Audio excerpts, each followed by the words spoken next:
What's up guys, it is Maddie. Welcome back to my channel and I'm here today with a requested video. So today's video is going to be how to prep and plan for college.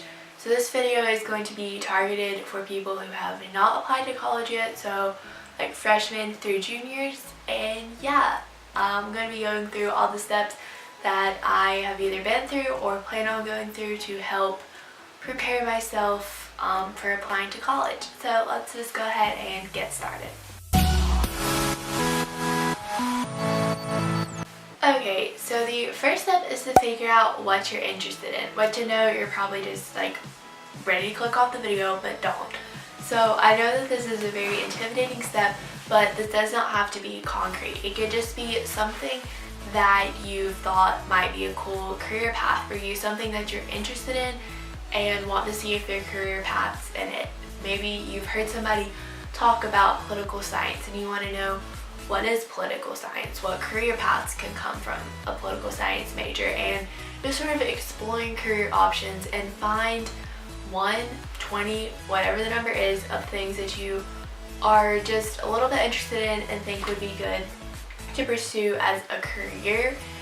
And that's just the first step, is figuring out what types of universities you want to be looking at, because you know all universities are going to have something that they're good at, so you can't just be like, oh, I want to look at good universities, because again, all universities are going to be good at something, so you want to pinpoint what that something is first.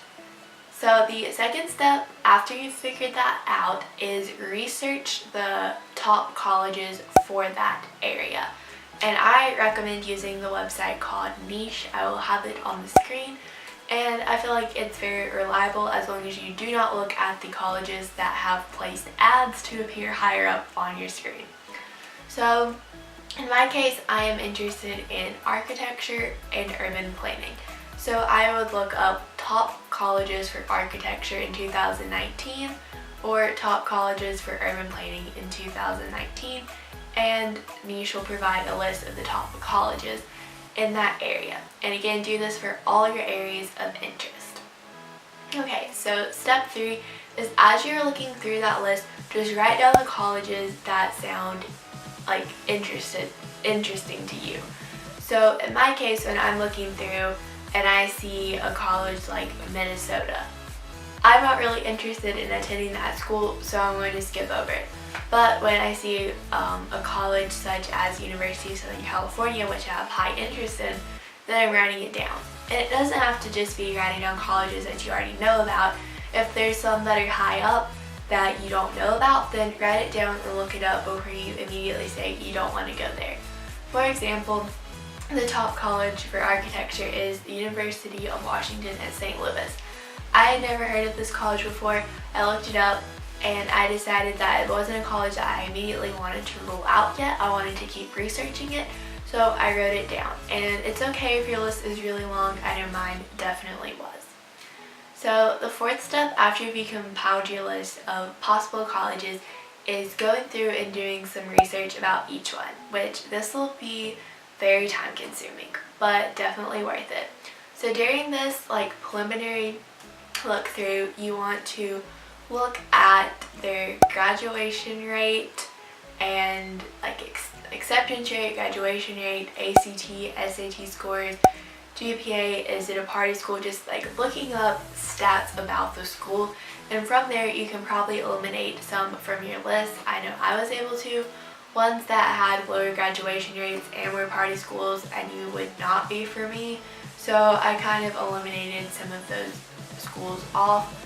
However, I began to realize that pretty much all the schools or all colleges that I like Googled said were party schools, so I would not let that turn you away from a school, because pretty much Google's going to say all of them are. So I would definitely look at the graduation rates with if they're a party school or not, because if the graduation rate is low too, then there's probably a correlation there. So now that you've had some stats about the school and you've crossed some off, the fifth step is seeing which ones are going to be realistic for you and which ones are going to be reach schools, but do not eliminate any schools based off of if you think you can get in or not. because you never know, like you could be the exact student that a college is looking for and you don't want to not apply to that school just because your SAT score is like 50 points lower than their median score. Like that's not the way to do it, so don't do it.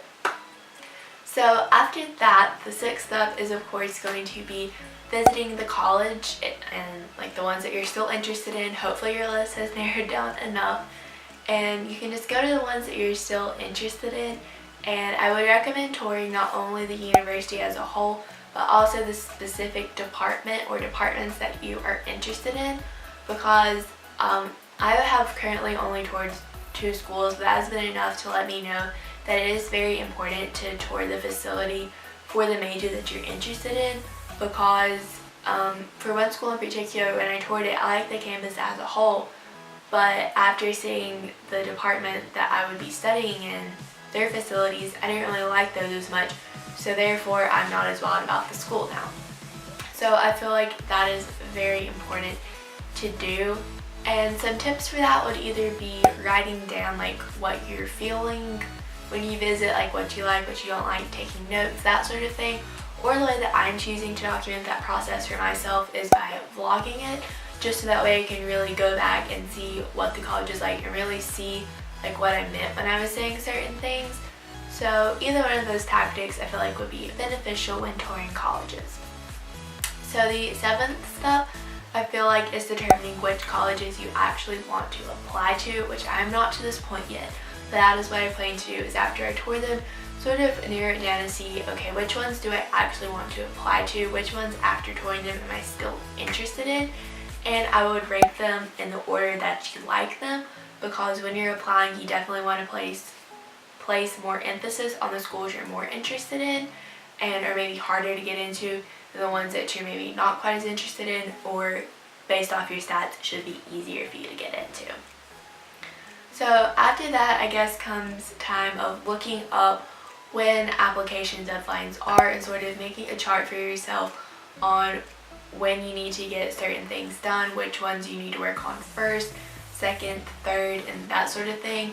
And I plan on making a little chart for myself so that way I can know, okay, I need to start on my common application on this day, have it submitted to these colleges by this deadline. I need to start on my UC application at this deadline and have it submitted by then, or oh, there's a scholarship deadline for this college, you need to have this submitted by this day.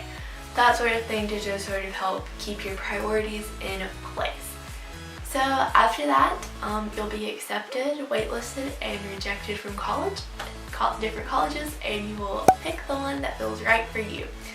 So yeah, that is all my advice I have for preparing for college and sort of planning out the things you need to do before applying, because I know a lot of guidance counselors don't really place that much emphasis on doing, like, well, they do want you to do your research before you apply, but it's kind of just like, okay, where do you want to apply? And I know not everybody is like super into it and they're just kind of like, I don't know. But for people like me and my friend who requested this video, this is very important to us and probably all of you guys watching. So yeah, if you guys liked it, make sure to give it a thumbs up, comment down below if you have any more questions pertaining to the matter, and I'll be sure to answer them. Also, be sure to subscribe while you're down there and join the hashtag M&M squad, so that way you'll be notified every single time I upload a new video, and I'll see you guys in the next one. Bye!